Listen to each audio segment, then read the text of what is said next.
자, 오늘은 잠언 30장 24절부터 33절 끝절까지입니다. 24절부터 보겠습니다. 땅에 작고도 가장 지혜로운 것 넷이 있나니 힘이 없는 종류로 돼 먹을 것을 여름에 준비하는 개미와 약한 종류로 돼 집을 바위 사이에 짓는 사반과 임금이 없으되 다 때를 지어 나아가는 메뚜기와 손에 잡힐만 하여도 왕궁에 있는 도마뱀이니라. 잘 걸으며 위풍 있게 다니는 것 서넛이 있나니 그 짐승 중에 가장 강하여 아무 짐승에서도 물러가지 아니하는 사자와 사냥개와 수렴소와 및 당할 수 없는 왕이니라. 만일 내가 미련하여 스스로 높은 채 하거나 혹 악한 일을 도모하였거든 내 손으로 입을 막으라.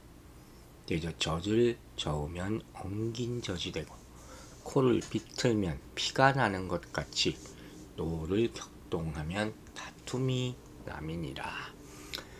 아멘. 참 재미있는 표현들이 많이 나오죠. 이제 한번 천천히 이 말씀 읽어보시고 우리에게 무슨 교훈을 줄까? 제가 말하기 전에 한번 생각을 해보시기 바랍니다. 이제 24절부터 28절. 자, 가장 작고 하지만 지혜로운 건 넷에 대해서 얘기했어요. 그런데 그게 뭐냐? 개미, 사반, 메뚜기, 도마뱀. 도대체 이게 뭘 상징할까?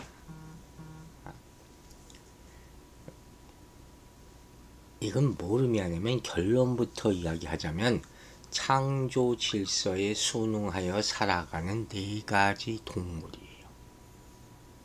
상상하셨습니까? 즉, 이 네 가지는 왜 여기 나오느냐?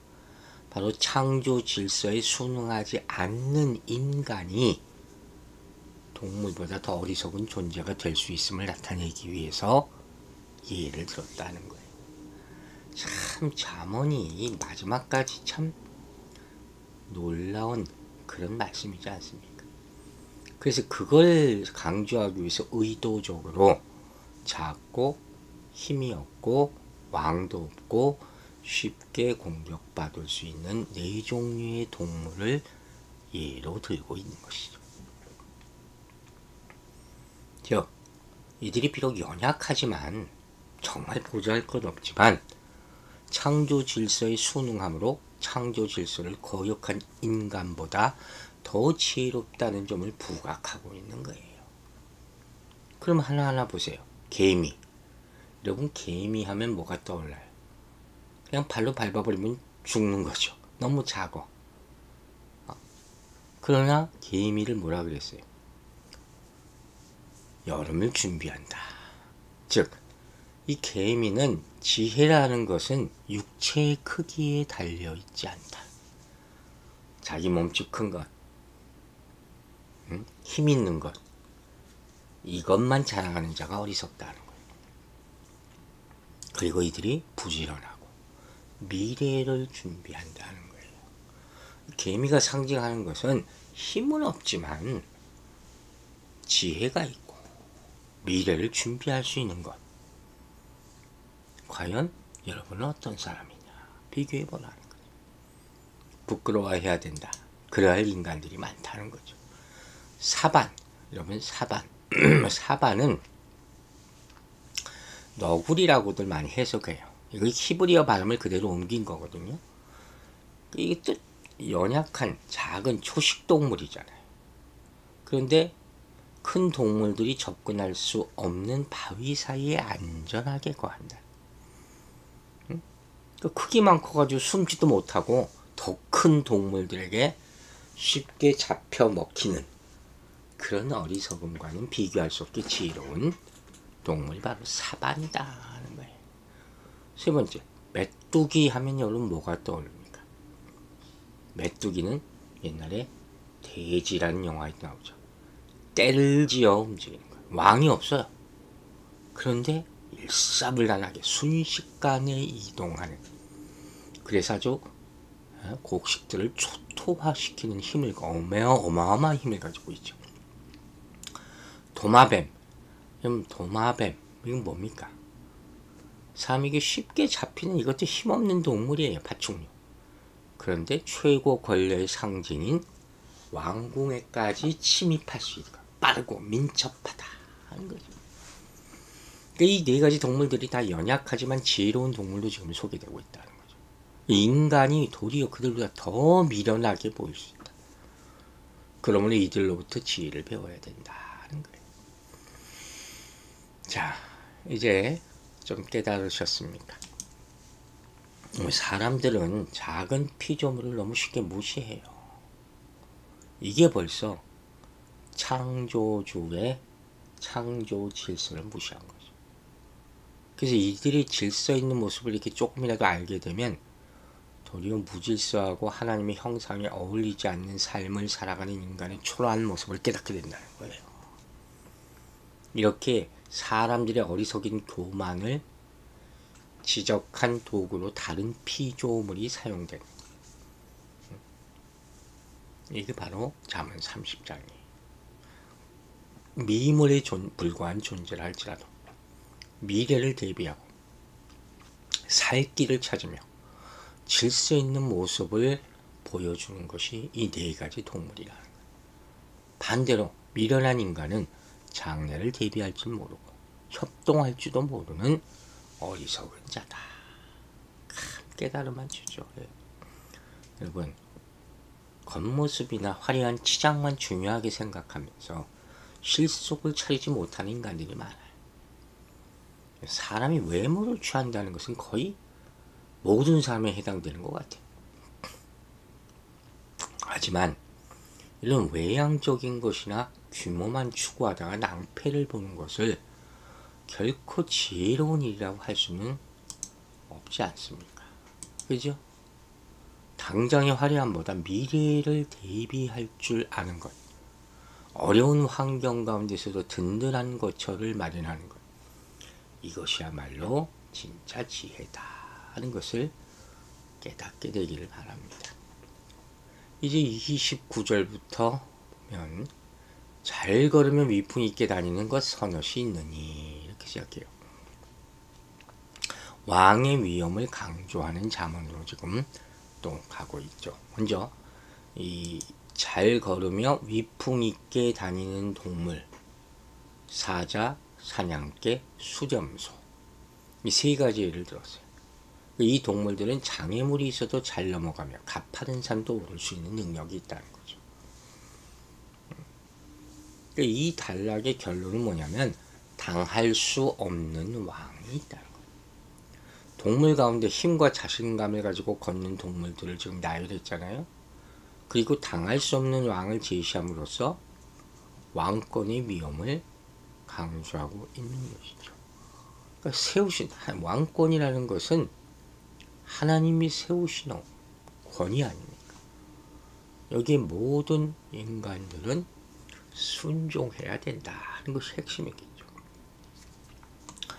이제 32절 33절은 뭐였습니까? 만일 내가 미련하여 스스로 높은 채 하였거나 혹은 악한 일을 도모하였거든 네 손으로 입을 막으라. 이게 뭐냐면 야굴의 잠언의 결론이죠. 당할 수 없는 왕에 대한 태도를 지금 보여주는 걸 설명하는 거예요. 즉 왕 앞에서 스스로 높은 채 하거나 악한 일을 꾀한다면 당장 입을 막음으로 주의하라. 당장 그 악한 일을 멈춰라. 그 교만을 버리라. 왜? 미련한 자가 갑자기 교만하게 행동하고 반역을 꾀하게 되는 사례가 있는데 이렇게 되면 나라의 분열과 분쟁을 망하게 하는 거예요. 근데 이런 일이 나라마다 역사를 보면 나타났다는 거죠. 한두 명의 신하가 반역을 하고 교만해져서. 그래서 그 다음 32절이 설명이에요. 33절이. 젖을 저으면 치즈가 되고 코를 비틀면 코피가 나는 것과 마찬가지로 미련한 자들과 패역한 자들이 일어나면 어떻게 돼요? 국가가 불안정하게 된다. 그러니까 왕권을 경고히 해야 된다는 것을 강조하는 것이죠. 자, 이처럼 이 본문에는 위험 있는 피조물과 왕을 소개하고 있죠. 하나님이 창조하시고 각각에게 허락하신 자리가 있어요. 우리가 그걸 알아야 돼요. 족함을 알면서 내 위치가 어떤 걸 알아야 돼요. 근데 그 자리를 인간은 자꾸 벗어나요. 사단이 유혹하고 교만해져서. 이것이야말로 미련한 거예요. 그래서 교회도 마찬가지예요, 여러분. 섬김은 절대적인 겸손으로 하는 거예요. 나를 버리는 것으로부터 시작하는 거예요. 내가 해야지 좀 하지 마세요. 내가 무슨 역할을 좀 해봐야지도 하지 마세요. 교회는 하나님의 것이에요. 여러분 제발 좀 그러지 마세요. 성령께 맡기라고 하면 그냥 맡기세요. 하나님의 교회는 하나님이 정하신 때에 하나님이 택하신 사람을 통해서 세워지는 것이지 내가 뭘 해서 이렇게 세우는 게 절대 아닙니다. 그 교만을 버려야지 화를 면할 수 있다. 오늘 본문이 그걸 얘기하는 거예요. 손으로 입을 막으라. 무슨 표현인지 알겠죠? 그 정도로 지금 이게 심각한 거예요. 내 입에 파수꾼을 세울 뿐만 아니라 입을 틀어 막으라. 가만히 좀 있어라. 그러면 교회가 무너진다는 거예요. 그렇지 않으면 안 된다는 거예요. 여러분 누가복음 14장에서 예수님은 잔치에 가면 상석에 가지 말고 끝자리에 가라 하셨잖아요. 항상 자기가 좋은 자리에 앉으려는 사람 교만이죠. 하나님은 스스로 높이는 자를 낮추시고 스스로 낮추는 자를 높이신다 했어요. 본문에서도 유사한 교훈을 얻을 수 있는 거예요. 비록 미물에게서라도 하나님이 피조물에게 허락하신 위험을 느낄 수 있어야 돼요. 이게 지혜예요. 아무것도 무시하지 말라는 거예요. 교회에 와서 나보다 신앙이 부족한 사람 보이죠 눈에. 그걸 비웃으면 안 돼요. 그 사람은 아직 못 배웠기 때문에 나도 그랬어요. 나는 다 아나? 그런 교만이 세상에 어디 있습니까? 위풍당당한 왕은 아무도 맞설 수 없겠죠. 하지만 자신에게 합당하지 않은 높은 자리를 욕심내고 교만하면 좋은 결과를 기대할 수 없다는 것도 알아야 되는 거예요. 그리고 하나님 두려운 줄 모르고 약한 이에게 횡포를 부리고 나쁜 생각을 품는 자는 반드시 벌을 받을 것이라고 성경은 경고하고 있습니다. 진정한 위험이라는 게 무엇인지 생각해 보시기 바랍니다. 이럼에도 불구하고 우리는 더 갖고 싶고 더 높은 자리에 앉고 싶은 욕심에 사로잡혀 있을 때가 많죠.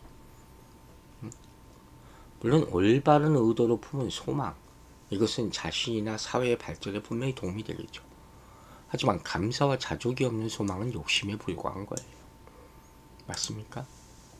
욕심이 지나쳐서 수단과 방법을 가리지 않고 약한 자를 멸시하는 마음이 생기면 그게 죄라고 그랬어요. 우리가 얼마나 자주 이런 죄를 저지르고 있는지 깨달으시기 바랍니다. 내가 혹시 바라는 바가 있다면 그것이 하나님이 자신에게 허락하실 일인가? 이걸 말씀을 통해서 한번 비춰보세요. 이게 더 중요한 거예요. 내 능력이 심지어 있어도 하나님이 좋아하시는 일인가? 자신이 바라고 행하는 일에 지나침이 없어야 돼요.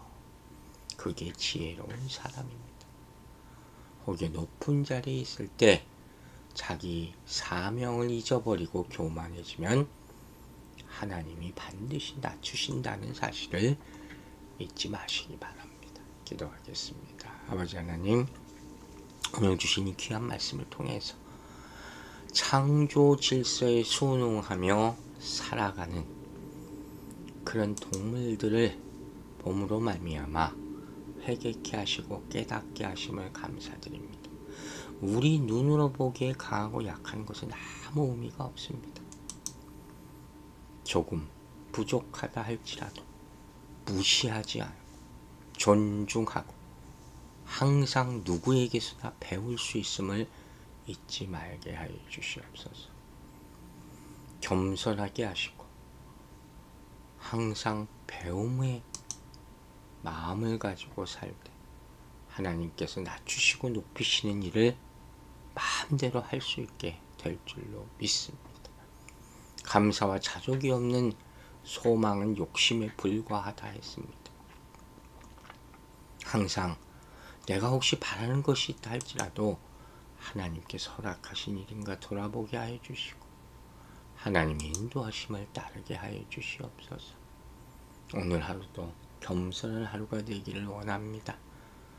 우리가 보는 모든 사람과 미물, 곤충까지도 우리에게 지혜를 주는 하루가 되길 바라며 예수 그리스도 이름으로 기도했습니다.